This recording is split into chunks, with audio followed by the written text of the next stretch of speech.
Madalas naming orderin to sa mga Chinese restaurant. Hototay soup ang tawag dito at tara, turuan ko kayo kung paano lutuin. Sa mga hindi pa nakakaalam ng lasa ng hototay, napakasimpleng putahe lang to na merong light soup at umami flavors na nagmula sa mga vegetables, seafoods at saka karne.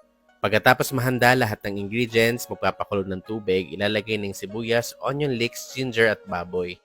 Titimplahan ng patis at saka ng chicken powder at pakukuluan for 20 minutes. Dapat may mushrooms kaya maglalagay tayo ng Jolly Straw Mushrooms or Jolly Whole Mushrooms na rich in fibers and antioxidants. Kapag kumulo na, isusunod nating ihalo yung mga sahog na pusit, hipon, carrots, bok choy at onion leeks. Kung walang bok choy, pwedeng repolyo. At pakukuluan for 5 minutes. Pagkalipat sa bowl, maghalo ng itlog at haluin. Magdadagdag to ng extra creaminess at sarap sa ating hototay soup. Tamang-tama to sa mga nakikrave ng sabaw, perfect sa malamig na panahon.